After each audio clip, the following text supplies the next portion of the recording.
Hello students, आज हम chemical kinetics के लास्ट दो टॉपिक जो सबसे छोटे हैं उसके बारे में हम डिस्कस करने वाले हैं। एक है इफेक्ट ऑफ कैटालिस्ट एंड दूसरा है collision theory. Effect of catalyst के बारे में हम आगे स्टडी कर चुके हैं। अगर हम energy against progress of chemical reaction का ग्राफ ड्रॉ करें तो हमको मालूम है कि रिएक्टेंट के पास थोड़ी एनर्जी तो होगी, रिएक्टेंट के पास थोड़ी एनर्जी तो होती है। अब रिएक्टेंट में से प्रोडक्ट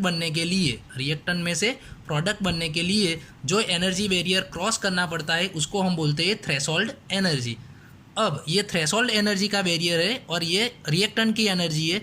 रिएक्टेंट की एनर्जी वो थ्रेशोल्ड एनर्जी में से माइनस कर दे तब जो हमको मिलती है उसको हम बोलते हैं एक्टिवेशन एनर्जी, जो हम आगे पढ़ चुके हैं। यहाँ से रिएक्टेंट में से जो प्रोडक्ट बनती है वो तभी बनती है जब ये एनर्जी बैरियर को क्रॉस करेगा। अगर ये प्रोडक्ट मिलती है तो उसको ये प्रोडक्ट जल्दी बने, यानी कि ये ग्राफ है थोड़ा नीचे आए, इसके लिए हम प्रॉपर कैटालिस्ट यूज़ करते हैं। अगर कोई कैटालिस्ट यूज़ किया तो ये बैरियर का ग्राफ थोड़ा नीचे आ जाएगा यानी एक्टिवेशन ऑफ एनर्जी भी कम हो जाएगी एंड थ्रेशोल्ड एनर्जी भी कम हो जाएगी। तो कैटालिस्ट से हमको क्या मिलता है? प्रोडक्ट बहुत ही जल्दी मिलती है। कैटालिस्ट के बिना भी प्रोडक्ट तो मिलती है, प्रोडक्ट सेम मिलती है, जितनी होती है उतनी ही मिलती है, लेकिन अगर हम कैटालिस्ट का यूज़ करेंगे तो प्रोडक्ट हमको बहुत ही जल्दी मिलेगी। ये कैटालिस्ट का काम है। यानी कि कैटालिस्ट यूज़ करेंगे तो थ्रेशोल्ड एनर्जी क्या हुई? तो थ्रेशोल्ड एनर्जी का ग्राफ नीचे आया, यानी कि थ्रेशोल्ड एनर्जी कम होती है। एक्टिवेशन ऑफ एनर्जी भी क्या हुई? तो एक्टिवेशन ऑफ एनर्जी भी कम हुई ना। तो अगर हम कैटालिस्ट का यूज़ करेंगे तो थ्रेशोल्ड एनर्जी कम होगी, एक्टिवेशन एनर्जी कम होगी। अब K is equal to A E raise to minus E A by R T, ये आरएनएस इक्वेशन है। इससे हमको पता चलता है ई ए एंड के बीच में रिलेशन क्या है। तो यहाँ साइन से ही हमको पता चल जाता है, यहाँ साइन माइनस है यानी कि ई ए एंड के का इन्वर्ट रिलेशन होगा। यानी कि अगर एक्टिवेशन एनर्जी कम होगी तो रेट कांस्टेंट बढ़ेगा ना। तो रेट कांस्टेंट क्या होगा? बढ़ेगा। थ्रेशोल्ड एनर्जी कम होती है कैटालिस्ट से, एक्टिवेशन एनर्जी कम होती है, रेट कांस्टेंट बढ़ता है। अगर रेट कांस्टेंट बढ़ा तो रेट ऑफ रिएक्शन भी क्या होगा? बढ़ेगा। यानी से इससे हमें सिंपल ये पता चलता है कि अगर हम कैटालिस्ट का यूज़ करेंगे तो हमारा जो रेट ऑफ रिएक्शन है वो इंक्रीज होगा। ये टॉपिक याद रखना। थ्रेशोल्ड एनर्जी कम होगी, एक्टिवेशन एनर्जी कम होगी, के इंक्रीज होगा and rate of reaction increase होगा। दो टॉपिक आपको एसक्यू में बहुत ही बार पूछते हैं कि डेल्टा जी एंड के इक्वेशन को कैटालिस्ट इफेक्ट करता है कि नहीं करता है। अगर हम कैटालिस्ट यूज़ करेंगे तो डेल्टा जी एंड के इक्वेशन उसमें कुछ चेंज नहीं होगा। डेल्टा जी भी वो वही का वही रहेगा एंड के इक्वेशन भी वही का वही रहेगा, उसमें कुछ चेंज नहीं होता है। ये दोनों अच्छी तरह से याद रखना। एक एग्जाम्पल द्वारा हम देखें कि KClO3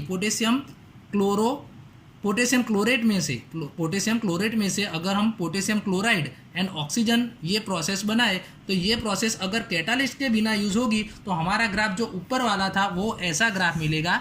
अगर हमने MnO2 कैटालिस्ट यूज़ किया तो MnO2 क्या करेगा? रेट ऑफ रिएक्शन को इंक्रीज करेगा, यानी रिएक्शन बहुत ही फास्ट होगी एंड हमारा ग्राफ नीचे आएगा अगर हम MnO2 कैटालिस्ट यूज़ करें तो।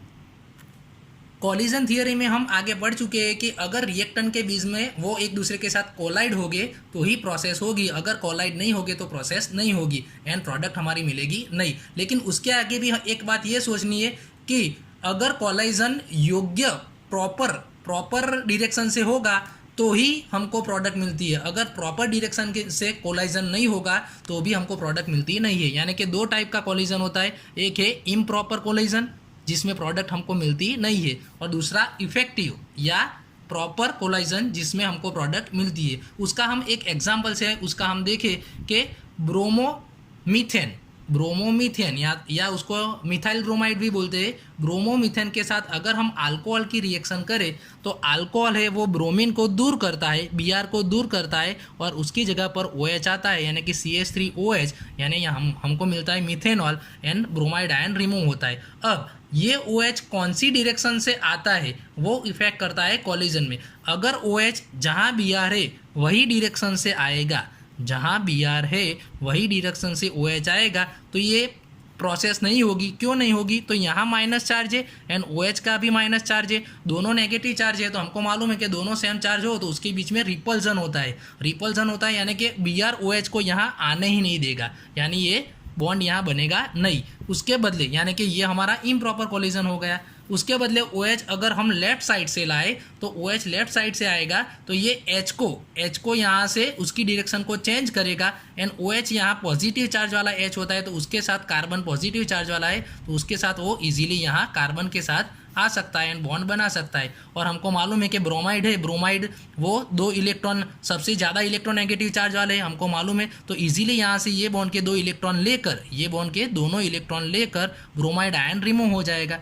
ये बॉन्ड के दोनों इलेक्ट्रॉन ब्रोमाइड आयन के पास जाएंगे एंड वो रिमूव हो जाएगा। ये पूरे की पूरी थियरी है, वो आपको ऑर्गेनिक केमिस्ट्री में अच्छी तरह से काम आएगी, इसीलिए ये दोनों रिएक्शन में याद रखना कि क्या होता है। अब इससे हमको ये पता चला कि कोलिजन प्रॉपर डायरेक्शन से होगा तो ही ये प्रोसेस होगी, नहीं तो ये प्रोसेस नहीं होगी। इसीलिए रेट को एक नए सिंबल से दिखाया, PZAB इंटू e⁻⁻ उसमें से हमको इसके बदले हम आगे एक्टिवेशन एनर्जी के यहाँ आर्हेनियस कांस्टेंट लिखते थे। आर्हेनियस कांस्टेंट में ये हम पढ़ चुके हैं कि rate is equal to e⁻⁻ symbol से दिखाते थे, उसको हम K से दिखाते थे।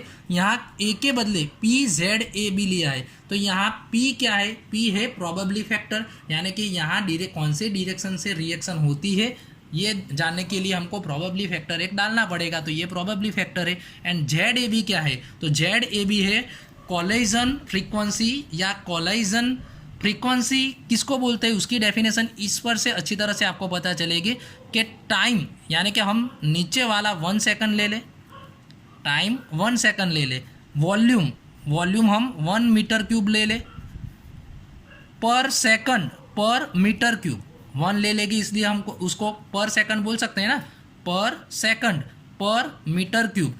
कितने एटम A एंड B के कोलिजन करते हैं, वो नंबर ऑफ एटम, उसी को बोलते हैं ZAB, पर सेकंड पर वॉल्यूम। कितने एटम एक दूसरे के साथ कोलिजन करते हैं, वो एटम के नंबर को ही ZAB बोलते हैं। यहाँ हमारा चैप्टर कंप्लीट हो गया।